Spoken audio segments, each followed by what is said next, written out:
We have a great show today talking about bebop, improvisation, music pedagogy, Sonny Stitt, and what a treat we have to talk to saxophonist, recording artist, and educator Davey Yarborough, one of the great jazz artists and educators with over 40 years of service as a teacher in the Duke Ellington School of Music.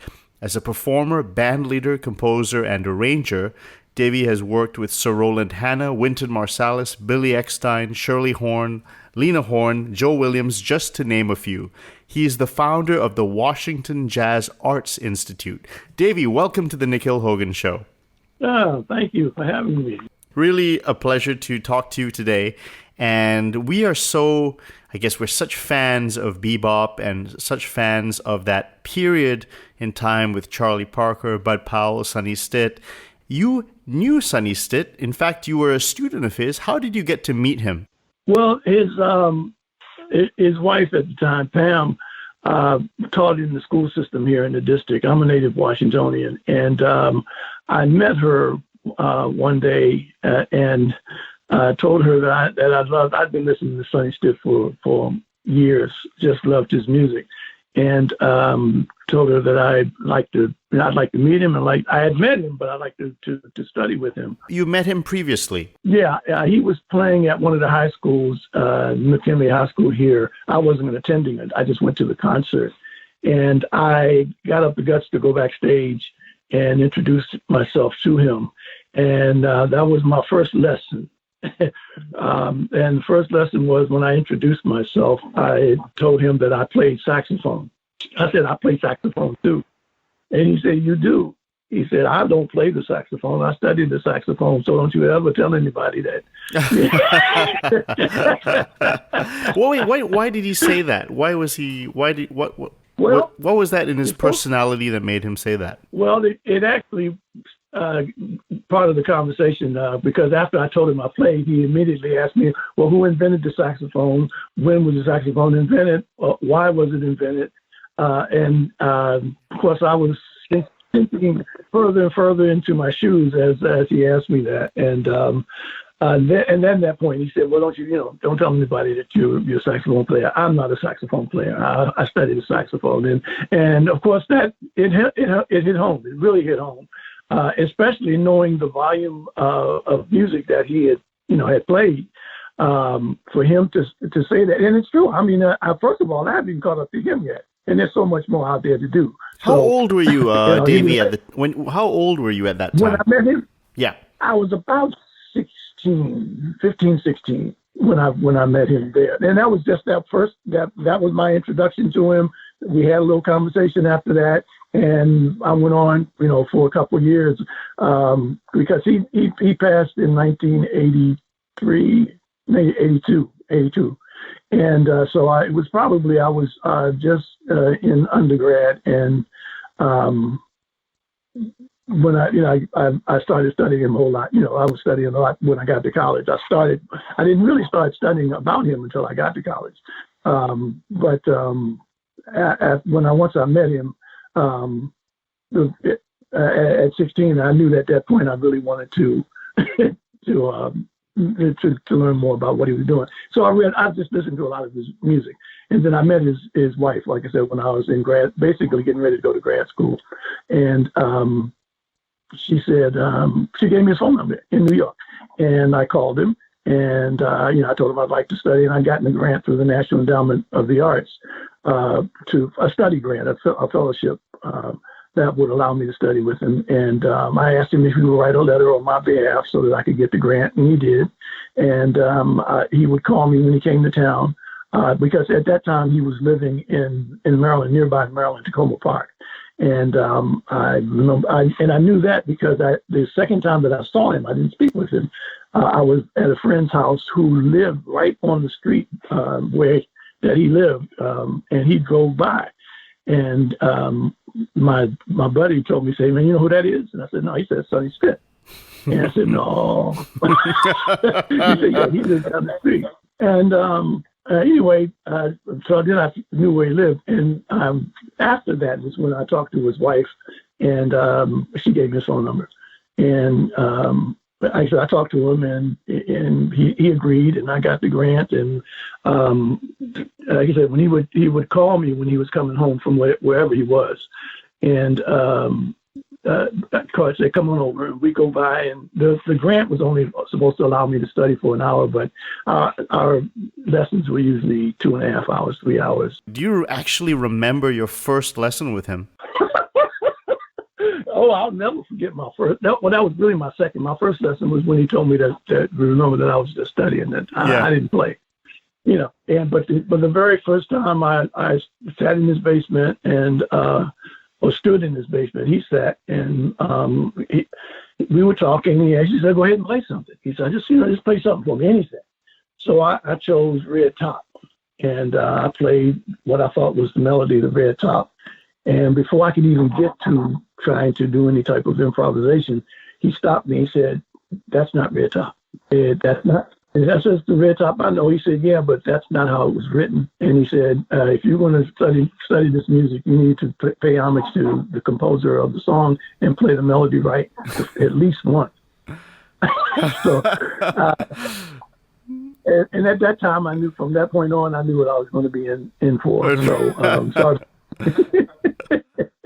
and then, so I went back, and matter of fact, he played it, and he said, "Now you go back and you study it and make sure that you know the melody before you begin to do anything else with it." And do you learn the melody from a record or from sheet music? How did he expect you to learn it? Well, see, I learned it from the record, and because and he said, "Well, if you're going to learn it from the record, then learn it from the person who wrote it. If you want to learn it from the music, then of course make sure it's a reputable copy," because we knew the real book and everything was out. But I didn't use the real book at that point.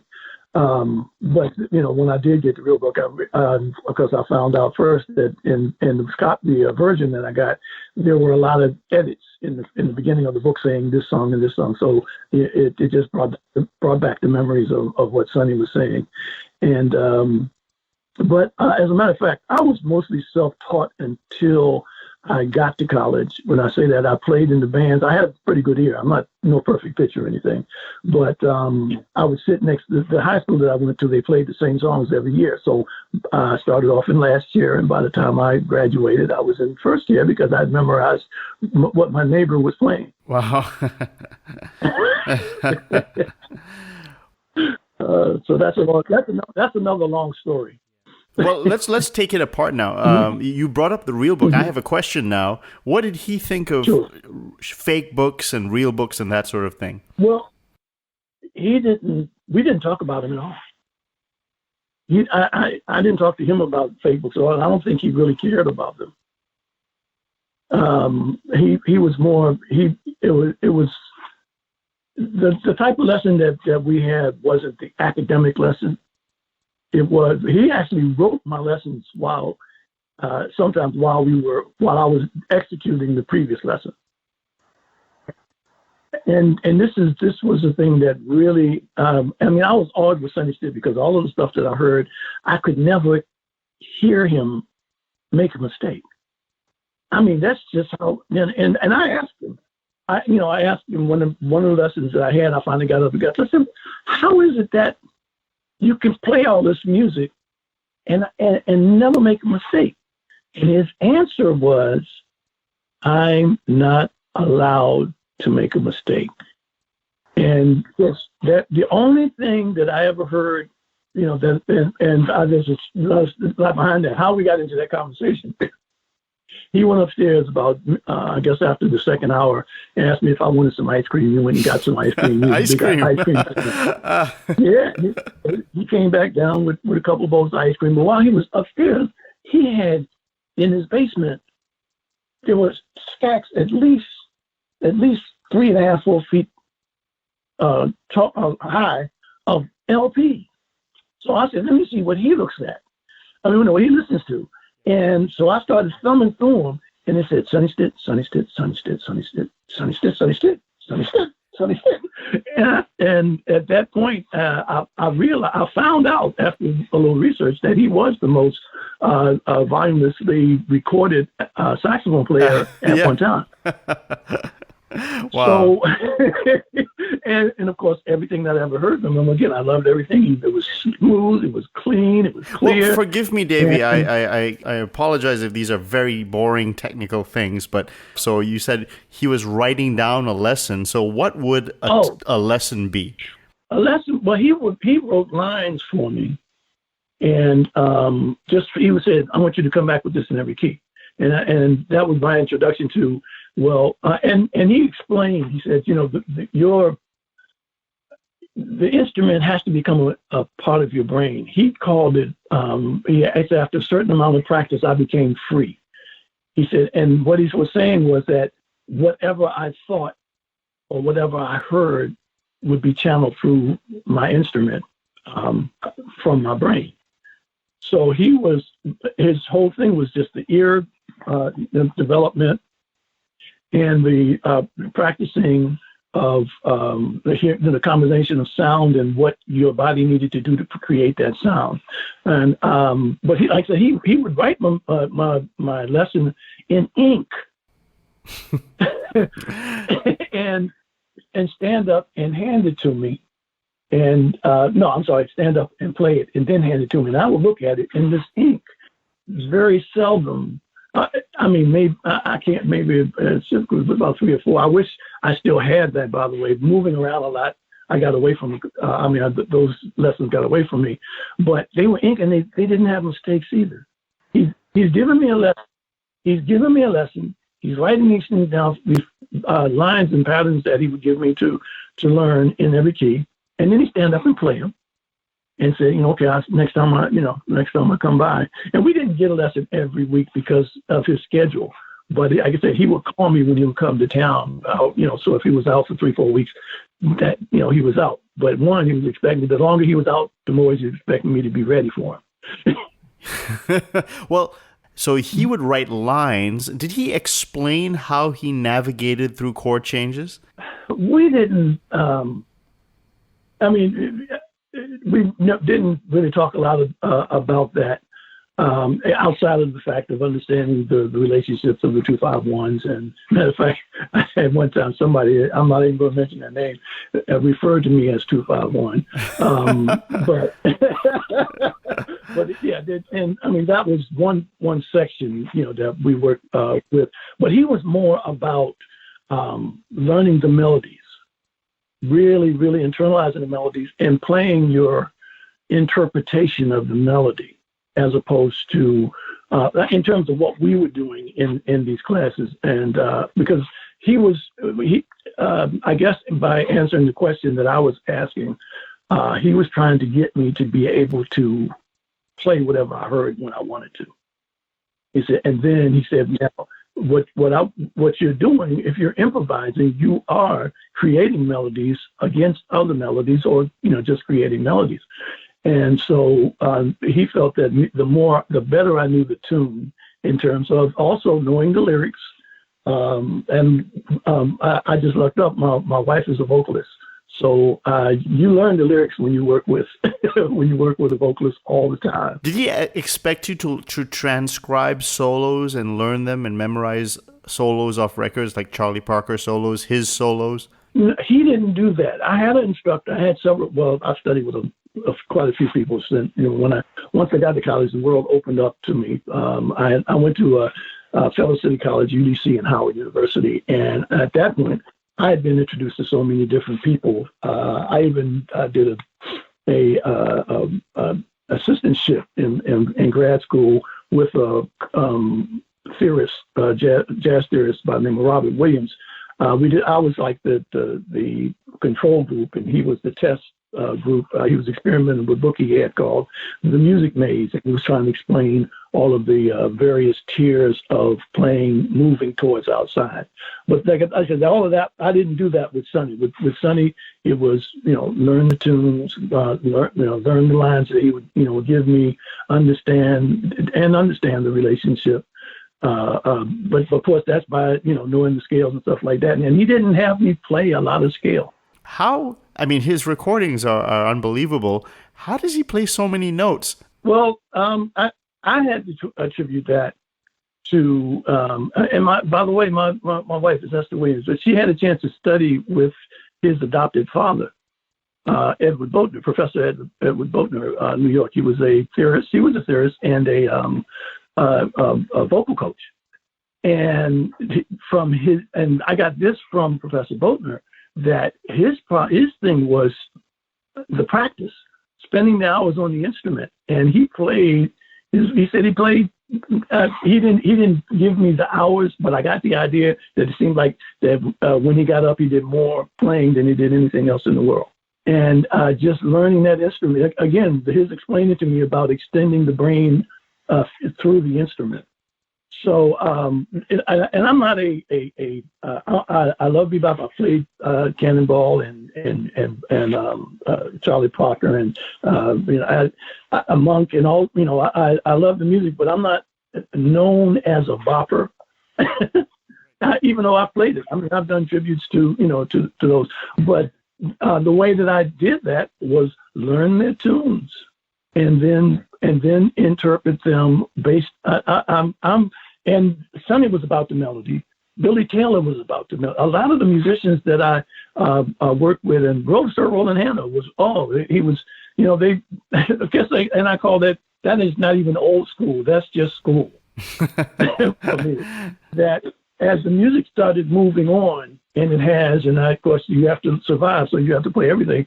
But things got so far away from thinking about the melodies and so caught up into trying to extend the basic the harmonies and how much tension can we do, how fast can we create the tension, which again, all of that is still attributed to first you got to play the instrument. Well, can I ask you about the relationship question with chords and the scales? So did you have to practice your scales? And because some pedagogues, they say, oh, we target chord tones. We're not scale people. And then some people we're scale people. We practice a lot of scales. With regard to Sonny and your experience, what we talked about melody, but now how do we get into embellishing the melody with more notes? Well, his first lesson for me was that you need to be equally working the scales as well as the arpeggios, as he would say. And which he extended the chords by making you run from the bottom of the instrument up all the way back down to the bottom. It wasn't about stopping it at an octave or whatever, but you needed to be able to. And of course, once I started listening to Barry Harris a little bit more, not only but his playing, but some of his concepts, I realized where the relationship of working scales and being able to maneuver them not only up and down, but and I always call it sideways because that's what it seemed like. I said, it seems like they get to the top of their horn. I get to the top of my horn, and it sounds like it took them six more hours to get all the way up to where I was because they were doing so much stuff in between. And that's what it was. It was being able to move through the scale, but transcend the octaves while you were playing. And, what do you mean by that? Transcend the octaves. What does that mean? So that means if you're going up through a scale and you get to the 6th degree, drop down an octave to go to the 7th or wherever you want to go, not just going straight up and down, straight up and down, straight up and down, which of course that's what I was doing at first. And but also, as you're doing that, you are affecting all of that theory in between, the modular playing, if that's what if that's what you're trying to do, or but really, that's when you listen again when you're focusing just on the harmony of the of the background of the chords within the tune. But there's so much more than just that in terms of what you can hear.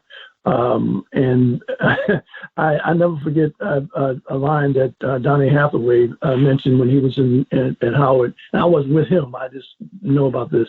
When the theory teacher handed his paper back, and it was like somebody had been stabbed on it, and he got an F. But she said, "I don't know why you write like this." And he said, "Well, it sounds good." And of course, for what he was doing, it worked. And so I have a little bit of that. Wonderful. You mentioned that you studied with him for a period of 2 years, and Yeah. pretty regularly. Sometimes there were some weeks off and that sort of thing. And how did how did the lessons, were they all kind of uniform? Was he noticing you No. improving or was it evolving as the time progressed? Of course, every lesson, it wasn't like a school. It wasn't like regiment. Because he would sit down and do this thing out the top of his head. I didn't know how, and it would be different things, different times. So, and to tell you the truth, I've done that as well. I mean, even as a teaching in the school, and you have to have your lesson plans, and you have to have an idea of where you want to go. But there were many times that I would say, you know what, this is really important. Scrap that for the day and let's do this. Yep. And it didn't always have to do with the lesson. It also had to do with the person. He was developing my attitude about playing, my mind, and what was I relating my playing to, and we had the conversations weren't always just with him giving me something to play and I play it. We talked about it, and as I was beginning to meet other musicians, and we talked, and I would talk to him about some of the musicians that I was meeting, and talking about the other music that I played. Because also coming up in high school, I was playing rhythm and blues and the blues, before. And then, like I said, by the time I hit college, I had started listening to Sonny and Dexter Gordon. Train was way over my head. I remember hearing Moment's Notice and saying, "Oh, that sounds good," and picked my horn up to try to play it. And I couldn't buy a right note. Then the concept of, okay, now you have to understand the structure of the song before you can really you can play the melody all day long. Well, David, can I ask you a question in regard to education? Maybe you're aware of the Berklee chord scales and applying modes to soloing. And then there's Barry Harris. He's got his dominant scales and running scales up, and he's got his chord. He has his own method. Maybe David Baker has the Bebop scale. What do you make out of all of those different styles of teaching? I think they're all wonderful. I think they're not. No one is the end, but they're all. You can build your life on any one of those kinds. David Baker, the volume of the books that he put out, you could spend your life doing. Dealing with that, and of course you have Jamie Avis on now, still with the recordings and some of the concepts of that. Again, you could take a book like Lydian Chromatic Concept, and you can build your career from it. Trained in the Solonitsky, which the Solonitsky book was, as a matter of fact, that book did come out of Berklee, because Berklee was the Schillinger house before it was Berklee, if I remember correctly. And George Schillinger, is it George Schillinger? Something like that, George or Joseph, something like that. Yeah. Yeah, and then see that was a mathematical approach to theory. So there's so many. That's why, again, hearing what Sonny said when I first met him, and then being exposed to all these other things afterwards, I said, "Oh man, was I barking up the wrong tree?" Well, and he actually turned me around and opened my mind to trying to look at everything, which also kept me from being bored for the rest of my life. What was his system, if you could kind of condense it? It wasn't a system. When I said that it was really giving me, and I didn't get. I mean, I could have probably studied with him for another 10 years before I'd be able to tell you, okay, well, this, what it was, because everything that he was giving to me was really brand new in approach. Again, the whole idea of really understanding, trying to connect with your instrument. And there were so many different ways to do that. He let me do what the teachers that I had were telling me to do, but his thing was really focusing on playing, trying to play fluidly. So I think he gave me things that he thought would, of course, playing in every key and mastering it in every key, because he knew that I was interested in how is it that you can, because he told me he didn't think theory at all while he played. Really? So he didn't think of any theory. He said he said that takes away from the time of being able to create spontaneously, and that made a lot of sense to me. by the time you think of something, you've lost some time. But he did think in terms of like 2, 5, and 1. Did he? I mean, did he think in that term? He said that's what he practiced. So he specifically said 2, 5, 1s. Well, I mean, he did use, he talked about the 2, 5, 1s, and he talked a little, and of course, and I thought you talked to Barry, and Barry said, well, there's no 2, but I understood the concept. But for Sonny, there was a 2. Well, yeah. Well, I mean, I guess he was teaching this kid who didn't know anything about jazz harmony. So, okay. Give him what he did, and I guess that's what he did. But just all that the whole turnaround thing, and that's the other thing I liked about him. That when he would, I called him the tag man. He could tag for forever and keep your attention while he did it, and do something different all the time. That's what he was telling me. He said, I'm just expounding on the melody. I'm expounding on what I from here hear from that, and of course you are using the harmony because you have to stay within it, and you do. But the song that normally at that time, and that's where the melodies were made to flow well with the harmony. Did he ever talk about his relationship with Charlie Parker or Bud Powell? The only thing he said about Charlie Parker and it still rings in my ear now, he said, I didn't listen to Charlie. He said, I didn't listen to Charlie Parker. And I said, He said, and he said, and I don't, and I know also a lot of that was not wanting to be under, the shadow of Charlie Parker, and he wasn't. In fact, the more I listened to Sonny, the less Charlie Parker I heard. Just as the same as with Cannonball. I mean, I remember hearing a record that Cannonball Adderley did that I thought was Charlie Parker, but that was early on. And as you went in later, it was when you hear Cannonball, you knew it was Cannonball. And it's the same thing with Sonny. He must have had a tremendous. I mean, okay, so. I'm still a little bit confused because it seems like he put in a lot of work, but you've mentioned arpeggios, you mentioned scales, you mentioned knowing a lot of melodies. He must have known a lot of songs, right? He must have known quite a lot of tunes. Yeah. Did he know records? So like, did he know solos of older music that he memorized off records? He never displayed that to me. Okay. And he never encouraged me to learn other people's solo. But he didn't. Now, like I said, I studied with a whole bunch of people. Yeah. And so it was such a large school of folks who said, yeah, well, learn the transcriptions. And then there were, everybody had various, different ideas. Roland Hanna would say, throw the real book away.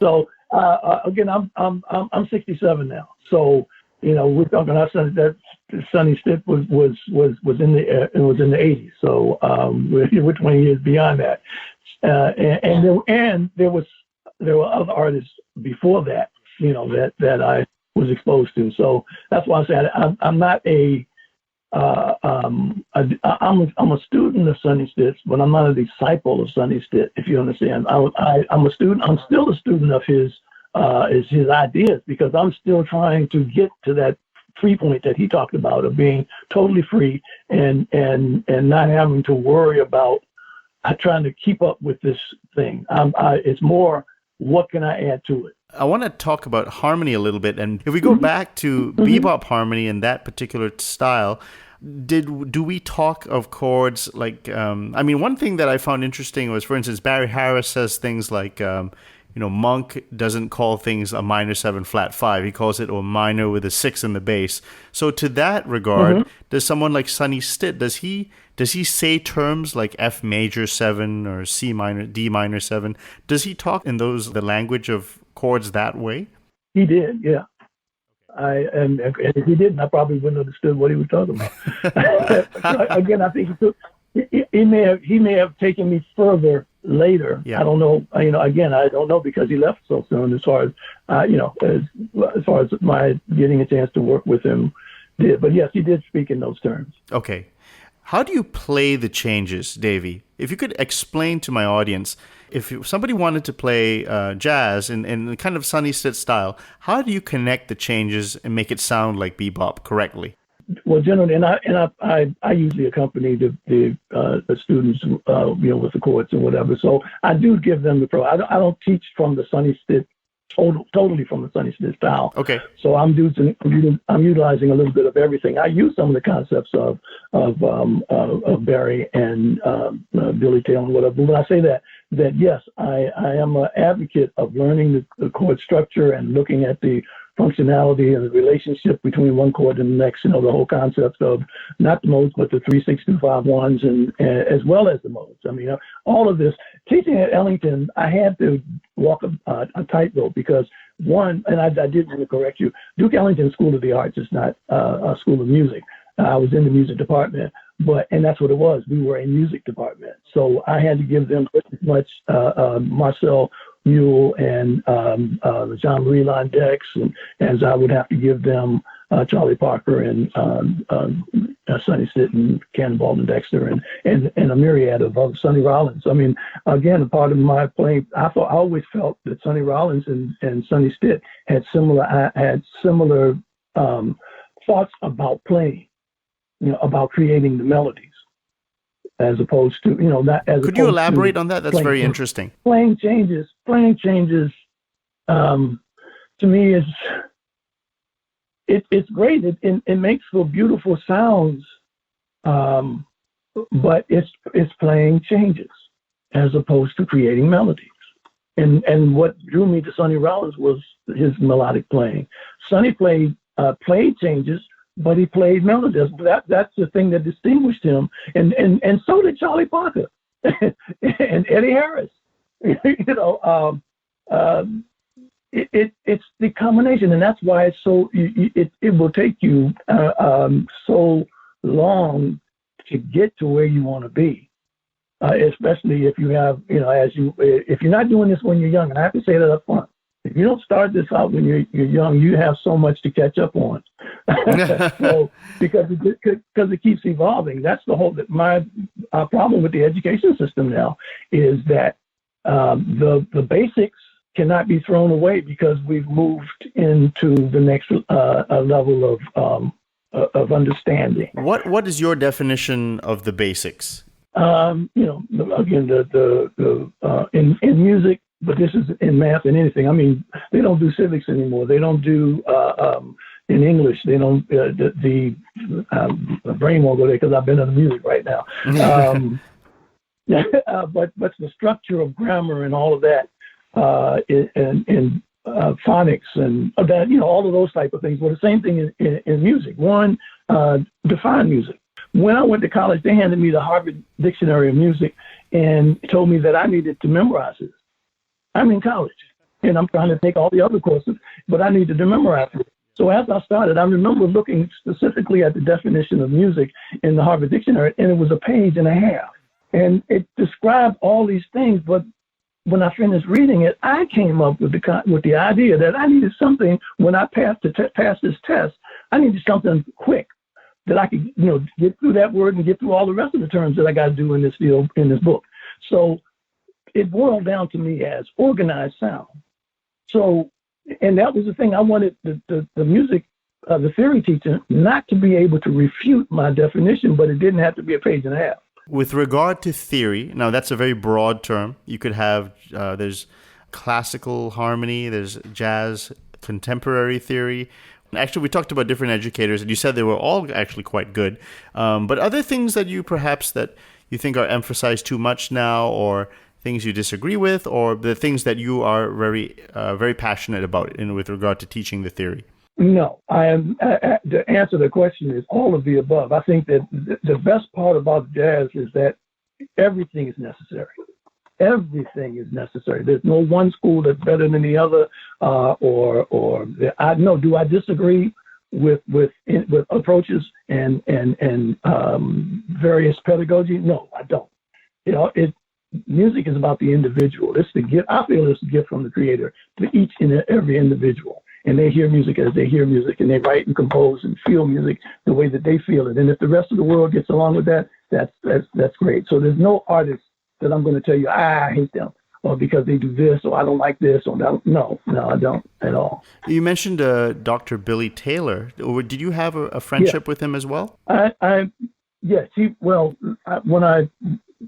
Once I was introduced to him, and he he really loved the fact that I was an educator, that I wanted to teach. But I didn't want to sacrifice my playing to teach. So, it's like a double whammy. And I always felt that, and he was one of those that hated that term, those who don't teach. Those who can do and those who can't teach. Right. And of course, here he is, one of the greatest educators, and the same as Sir Roland Hanna. Both of them were like mentors to me. Again, and he was the same thing about, what kept ringing through was that connection of the brain to the instrument, and the only way you could do that is apply. Roland Hanna said his father put his piano in the garage because he practiced so much, and he said, just get him out the house, man, and he's going to do his little 8, 10, 12 hours a day. Do that. Billy was the same way. Sonny was the same way. And this is, you'll find that the artists that most of the artists that you'll talk about that have any staying power in this are going to have that same type of background. It's applying yourself to the instrument, studying not just applying physically, but learning the innards. Again, knowing about what you're doing. What was do you remember your last lesson with Sonny? No, as a matter of fact, my last I was supposed to have a lesson with him the day that he passed. He was coming in from Switzerland, and they took him straight to the hospital. So I met him at the hospital there. But to tell you the truth, everything went seriously blur at that point, because I figured, I'm just getting to the point where I could have a real conversation with him about music, and that was it. Yeah. Could you clear something up? People say that he was kind of a mean guy. Is that true? Yeah, you know what? And his daughter Katia and I are very, very close, and I'm more closer to her than Jason, his son, who is now singing, by the way. But she told me, she said that he was known. A lot of folks knew that, thought that about him. But I'm going to tell you, my experiences were like he was like granddad. Seriously. Because it was when we were down there working on the music, but it never stopped there. It wasn't like I go get a lesson and I leave. No, he had a dog named Jazz. He had the big poodles. I don't know, I can't remember the exact name of the poodles, but it's the larger poodles, not the little toy poodles. And but he liked Western gear. Gave me a couple of Stetsons, and I do believe I know a Sonny Stitt that probably only his family knew, or whoever. Because also, I didn't just study, but there was a tenor player in Detroit by the name of George Benson, who also studied with Sonny that I do know. I don't know that Sonny had. I don't know how many students he had, but that was one, because I remember that he got one of Sonny's tenors, and his wife gave me one of his altos, and so that's how I knew that. But I felt, the Sonny Stitt I knew just didn't add up, and I read the To Be Not to Bop that Dizzy wrote with Al Frazier, and I saw some, there's a couple of stories in there about Sonny, but that was not the Sonny Stitt, and that was the other thing. I think he had been through his life. And did not want, so he was like a lot of the other mentors. They saw that I wasn't doing any, a lot of the crazy stuff, and they definitely talked against doing things, and not just don't take all of my life as gospel. But I guess that was probably another one of the attributes that I did look at. My grandfather was one of my biggest supporters, and I could say that.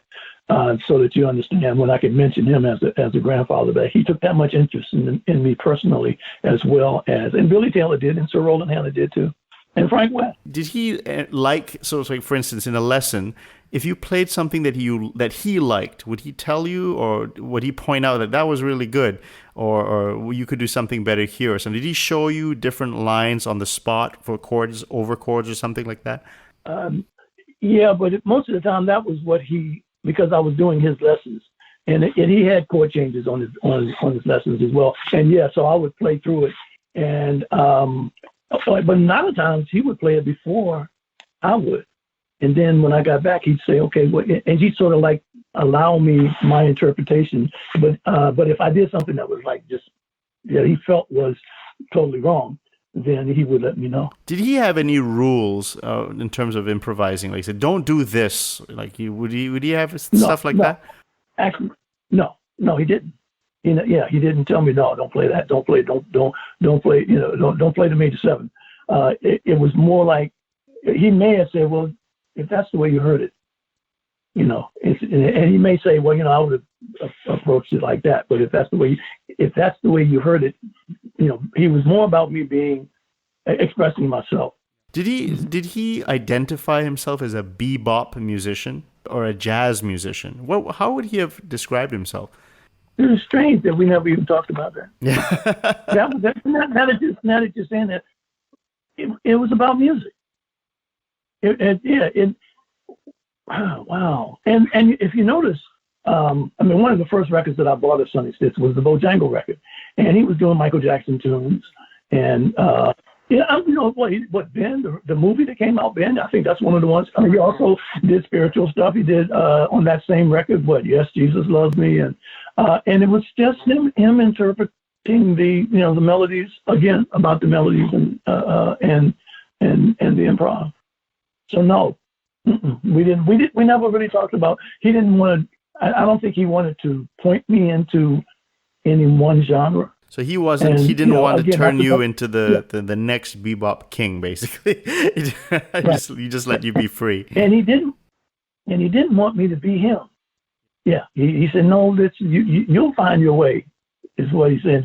Just apply yourself, connect yourself with the instrument, connect yourself with the music, connect yourself with life, and just a lot. One of us was a term. He said, a lot of people tell you how to be. I'm just telling you to be. Who did he like? Did he ever mention that I like this artist? I like this person influenced me. Did he ever mention that? I'm trying to. Well, he liked. I knew because I asked him specifically about the I Remember Bird record, and he told me about his relationship with Frank Rosalino. He really liked Frank Rosalino's playing. He talked about folks that he liked. The Ben Websters and the Lester Youngs, and the same. There's such a large list, and I understand now because I have to do an interview next week, as a matter of fact, and somebody asked me, well, who were your influences? I said, you don't have time. It's too many. Yeah. Yeah, exactly. What could educators learn from your lessons with Sonny Stitt? How could we improve the way we teach music from how he taught you, and also how you teach as well? What I took from lessons from Sonny and brought into my classroom was get to know who you're working with, in terms of who they are, what their personalities are, because at that point you know what to give, what to feed them, how to feed them to get them to make what other progress until they get to the point where they've connected to the point where nobody has to really direct them. So that was he was the first. He was definitely the first that really got to know me, or that I spent that much time not just playing my instrument, but getting to know who I am. What were the most challenging parts of those lessons? Trying to come up to his to what I knew his standard was. To what I just wanted to be able to execute. I just wanted to get to the point, and I didn't get to do that while he was here, but I wanted to experience that freedom that he talked about. And I'm still, like I said, I'm still chasing it. Was his brother a classical pianist or something like that? Or did he have classical piano in his family? I didn't know about it. Not that I don't know, because the only other family member that I met other than his wife, daughter, and son, and Professor Boatner, those were the only ones I knew. Right. Did classical music ever have any influence in your lessons? No, we didn't talk about classical. So, like, for instance, like saxophone technique, that sort of thing. Well, the technique, he definitely showed me. By the time when I got to him, I didn't know all the various extra fingerings, multiple fingerings for certain tones and things like that. So he did, and also he talked to me about things that help the, support the intonation, like on a saxophone, and let's say, for instance, the B flat key. I mean the C key. Being supported by one of the side keys to change the pitch just a little bit to bring it close. He always felt that the side C was more in tune than the other, and things like that. But you get that in a lot of you get that in classical as well. Was he an opinionated person about music, and did he share any opinions with you? Like, did he have any strong opinions? The major one was one I spoke about, was like he was about the melody. He said people don't pay attention to the melody, and he said people are getting away from composing melody. So everyone knows he's one of the greatest improvisers. Mm-hmm. Did he teach you to compose? No, he didn't teach me to compose, but he did compose. He didn't compose a lot, but I do remember a piece that he wrote for his daughter Katia. Yeah. So it was strange. I did see him writing manuscript, but we didn't talk about composing. We just talked about. I guess we did talk about composing in the approach to improvising, but not actually sitting down and harmonizing a song. We never went to the piano. Oh, does he play the piano? He had one, but I never saw him play it. Okay. It wasn't in the basement where we were studying. Okay.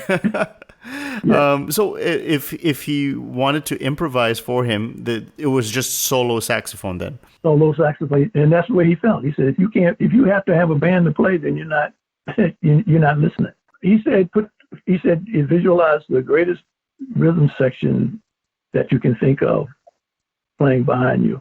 Yeah. And go play. Right. Yeah.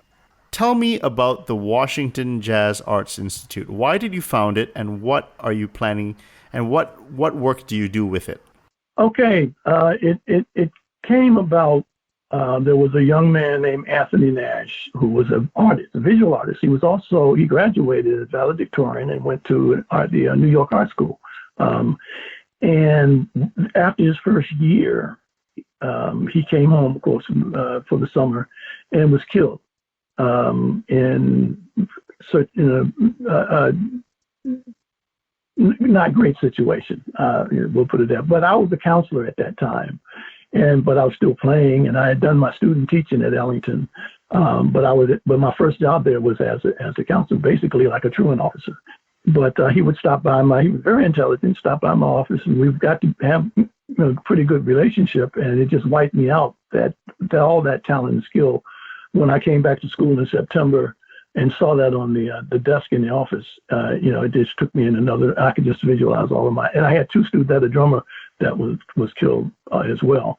And I just decided I wanted to know what my students were doing during the summer. So I started teaching them at Ellington. During the summer, I asked to be able to stay in my classroom and ask kids to come back. And the kids came back, which was great. And then it really got a little large for the school. So I ended up, my pastor at my church cleaned out a room and said, if you want to do it here, you can do it here.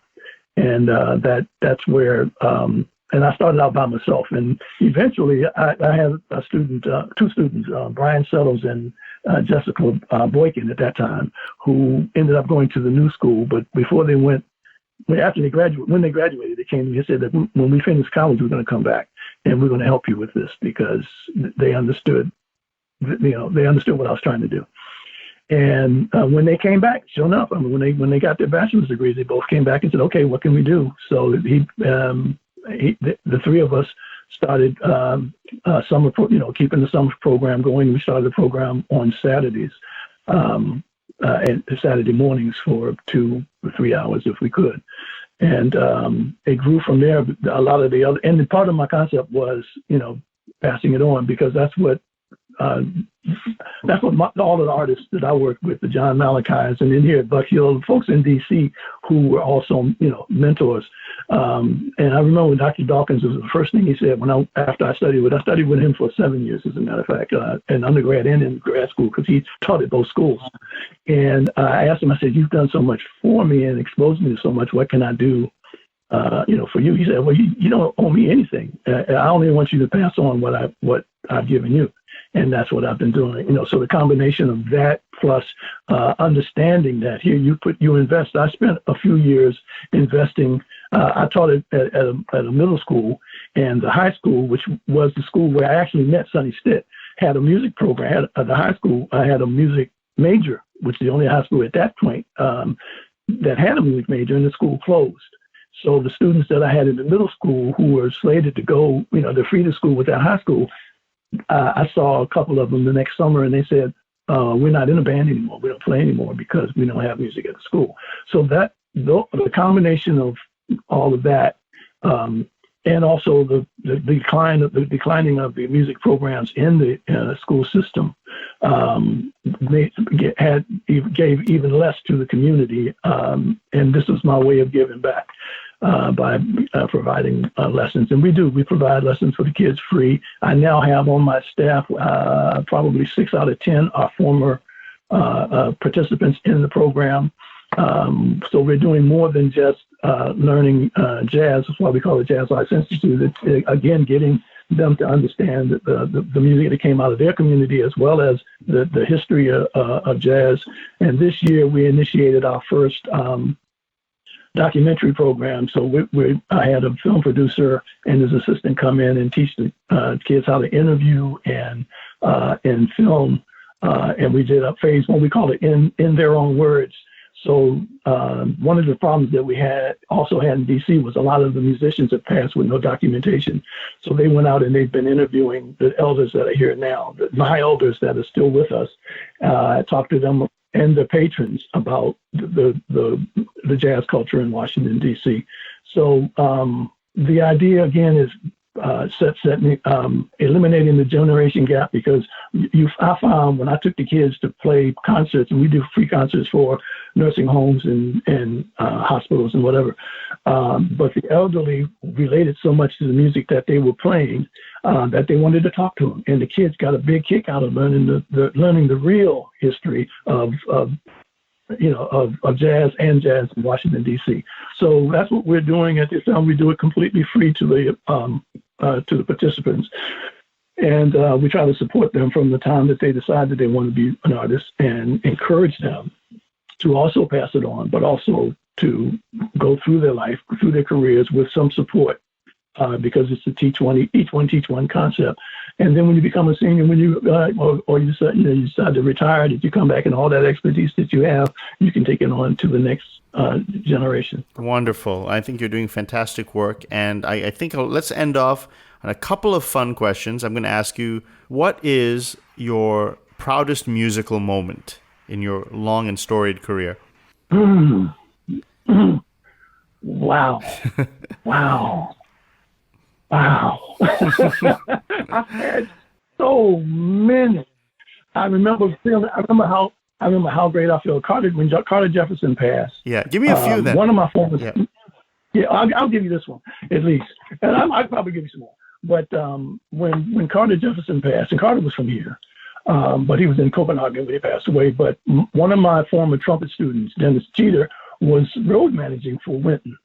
And this was the first opportunity that I actually got to play, because Wynton came and played at his service. And his alto player couldn't come. And so Dennis suggested, well, Yarborough's in D.C. Why don't you give him a call? And so he did. And so that, but my first, I guess I'd say it was exciting, one, to play with him. And I had known him. I actually brought him up to Ellington when he was 18, and he had become up almost, every year. I can't remember what year this was. But anyway, we sat back in the back. He said, we're going to do this. He didn't give us the list of tunes that he was going to call. And I remember him calling, and I had just finished working on because I took my tenor, and I normally, I play a lot of alto, but I took my tenor. But I just finished working on Donna Lee, and you know how if you don't know Wynton, when he plays that, he plays it in one, and he just started playing, and he did the first line, and we picked it up from and I remember NASA Abbott was playing drums, and NASA reached for his drumsticks, and one of the drumsticks flew off, but we caught him on the second phrase, and we got him, we played it all the way through. And I think that's where Wynton really got to hear me play. And but then I had another experience with him. We recorded Duke Ellington's Harlem Suite at National Public Radio, and which was it was still a great payday, because we ended up doing the theme background for All Things Considered, and I got a chance to spend a little bit. It was the same situation. Russell Henderson couldn't come up, and then they said, well, Yarbrough's up there, and he called and he said, meet me down. I had like 24 hours to get myself together to go meet him, and we just did the thing live there at the studio for the next 2 or 3 days.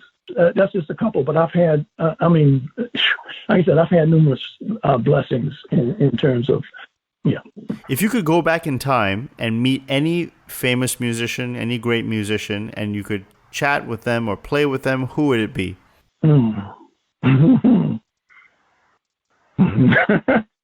Wow, there's so many. Again, I could actually play. Well, I'll tell you the truth. I would have liked to have played on stage with Sonny. So I probably, at this point, but as scary as it even sounds now to say that, but I would have, that's a fantasy. Yep. But like I said, I've been blessed with so many opportunities. I mean, in my life, I'm just, like I said, I'm grateful. What is the scariest performance or the most nerve-wracking one you've ever had? Most nerve-wracking. I've had a bunch of those as well. As a matter of fact, I still live from what my teacher said: if you're not nervous when you're on the stage, something's wrong, and it's probably something's going to go wrong.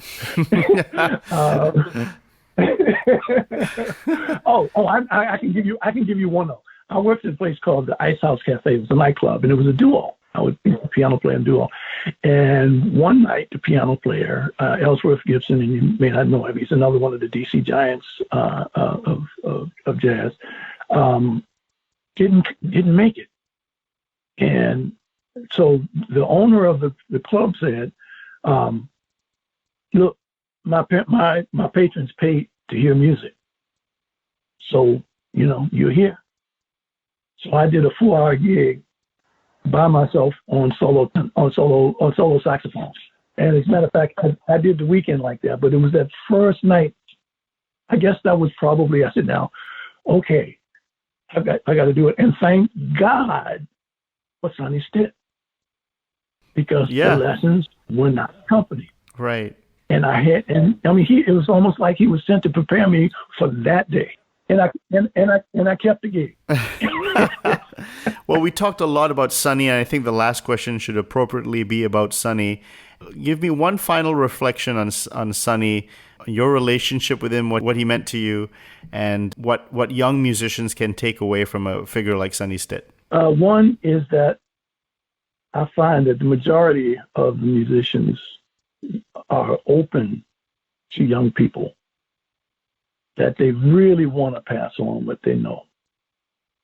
And I think that just don't hesitate for any reason. I've had some incidents, not many though, where I wasn't greeted graciously, but 99.9% of the time, whenever from the day that I went to McKinley High to see Sonny and got up the nerve to go backstage and introduce myself, from that point on, not only did I do it for myself, but I've done it for all my students. I remember I invited a kid to come here, Wynton, play. One time he was in town, and I told him, I said, well, anytime you come around Wynton, you need to bring your horn. And I already talked to Wynton about calling him up to play. And that was his baptism. But the look on his face, And a lot more students, a lot of my students will tell you about, these, and Billy, that was how Billy loved me. He said, every time you come, you here with you bring a bunch of kids with you. And that, yeah. So he used to call me whenever he came to town too. And we either have dinner I got a chance to, work with him. He interviewed me. I played with him on his NPR show. He interviewed me and asked me in public, when was I going to write a book? And I haven't done it yet. But I said I would. I guess eventually I'll get to that. Well, it's been such a pleasure to talk with the great jazz master and educator, Davey Yarborough. He's the founder of the Washington Jazz Arts Institute. I wish you all the best in the coming year and continue spreading your wonderful music and your teaching, and you're really giving so much to the community and giving so much good into the world. So I thank you and I praise you for your fine work. Thank you for having me. It's an honor. Thank you so much, Davey. Take care now. Bye-bye. Bye-bye.